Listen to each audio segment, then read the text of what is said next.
एक तरफ VBG Ram ji bill को लेकर सियासत तेज है, तो दूसरी तरफ ऑपरेशन सिंदूर को लेकर कांग्रेस नेता पृथ्वीराज चौहान ने एक ऐसा बयान दे दिया जिस पर सियासी तूफान खड़ा हो गया। बीजेपी ने इसे सेना के शौर्य का अपमान बताया है, जबकि चौहान अपने बयान पर माफी से इनकार कर रहे हैं। बयान के बाद कांग्रेस और बीजेपी के बीच आरोप प्रत्यारोप तेज हो गया है। क्या है पूरा मुद्दा, देखिए इस रिपोर्ट में। आपको ये जो बयान है उससे आप माफी मांग रहे हैं? बिल्कुल सवाल नहीं उठा, बिल्कुल सवाल नहीं उठा। हाँ जी सर, माफी मांगने का सवाल। माफी का मांगो। आपके हिसाब से स्टेटमेंट गलत था क्या सर? बिल्कुल लोग असल जीवन में एक कहावत है, जो दिखेगा वो बिकेगा, लेकिन सियासत में थोड़ा इसका मॉडिफाइड वर्जन चलता है। यहाँ दिखावा पहनावे या किसी रूप से नहीं बल्कि बयानबाजी से होता है, और बयानबाजी भी ऐसी वैसी नहीं बल्कि जो सनसनी बन जाए। ऐसा ही एक बयान इन दिनों सियासत में सनसनी बना हुआ है, जो कांग्रेस नेता पृथ्वीराज चौहान ने दिया था। सनसनी इसलिए बना हुआ है क्योंकि इनके बयान को सेना और देश का अपमान माना जा रहा है, और जब इनसे इस पर माफी मांगने को कहा गया तो नेताजी ने मुखरता से इनकार कर दिया। माफी मांगने का सवाल। माफी का मांगो। लेकिन आपके हिसाब से स्टेटमेंट गलत था क्या सर? बिल्कुल। लोग मीडिया में वही सब जगह ऐसी चला कि अपमान हुआ है। मैं करूंगा, डिटेल बात करूंगा जी। I will talk to media properly. So are you apologizing right now? Out of the question. Okay, is my right to ask questions. अभी ये मत लो यार। अब सस्पेंस न बनाते हुए आपको वो बयान भी पहले सुना देते हैं जिस पर पृथ्वीराज चौहान से माफी मांगने की बात पूछी गई और उन्होंने सीधा इनकार कर दिया। पहिल्या दिवशी आपला संपूर्ण पराभव झाला। 7 तारखेला जे हवाई युद्ध अर्ध्या तासात झालं त्यामध्ये आपला टोटल पराभव झाला, हे कोणी मान्य करो अगर न करो। आणि त्यामुळे त्या दिवशी भारताची जी विमानं पडली त्या दिवशी सगळा भारताचा एअरफोर्सचा ग्राउंड झाला, त्यानंतर एकही विमान उडलं नाही। तर कुठेही विमान उडलं की पाकिस्तानचं तुमचं विमान ग्वाल्हेर असेल किंवा बठिंडा असेल किंवा सिरसा असेल तिथं पाडायची शक्यता असल्यामुळे आपलं कंप्लीट एअरफोर्स ग्राउंड झालं। ऑपरेशन सिंदूर को बीते करीब 6 महीने से ज्यादा हो चुके हैं। भारत ने पाकिस्तान को सैकड़ों किलोमीटर अंदर तक मारा। पाकिस्तान के एयरबेस पर बड़े बड़े गड्ढे पूरी दुनिया ने देखे। सेना ने सबको सबूत भी दिखाए, और इसके बाद अब कांग्रेस नेता का इस तरह का बयान देना बेहद ही गंभीर है। इसलिए बीजेपी ने अब पृथ्वीराज चौहान और साथ में राहुल गांधी को भी निशाने पर ले लिया है। देखिए, ये आईएनसी इंडियन नेशनल कांग्रेस नहीं है, ये इस्लामाबाद नेशनल कांग्रेस है, ये एंटी नेशनल कांग्रेस है, और सेना का अपमान बन चुकी है कांग्रेस की पहचान।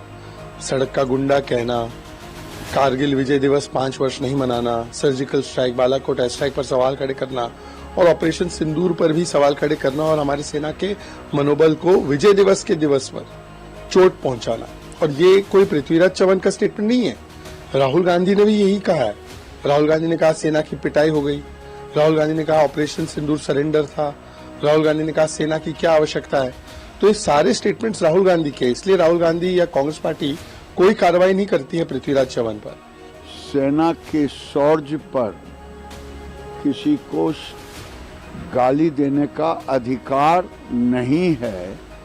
जो लोग सेना के शौर्य को अपमानित करते हैं वो कभी देश हित की बात सोच ही नहीं सकते।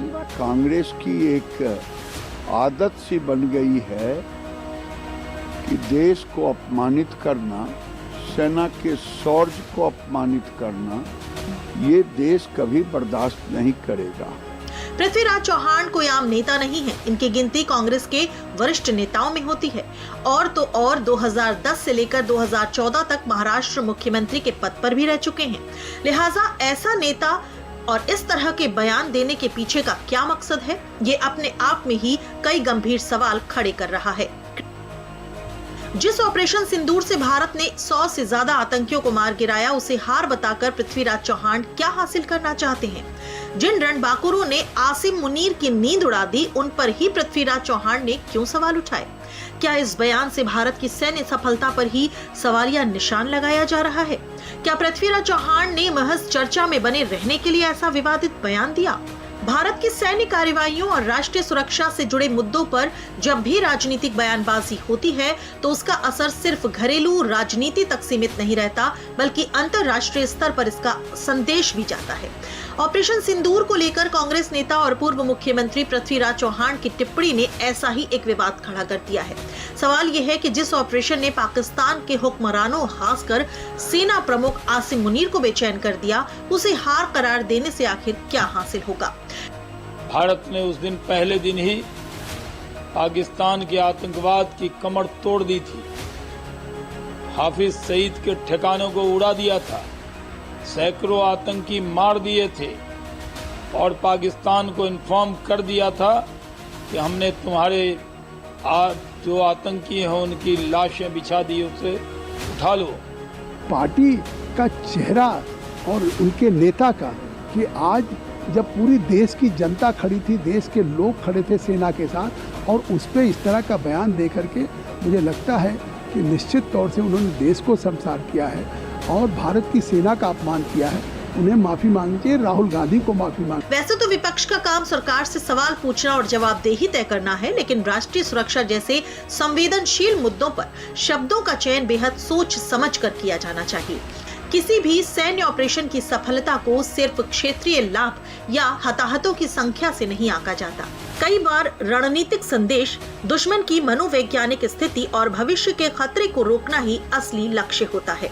ऑपरेशन सिंदूर के मामले में भी यही देखा गया, जहां भारत ने सीमित कार्रवाई के जरिए ये साफ कर दिया कि वो आतंकवाद और उकसावे को बर्दाश्त नहीं करेगा।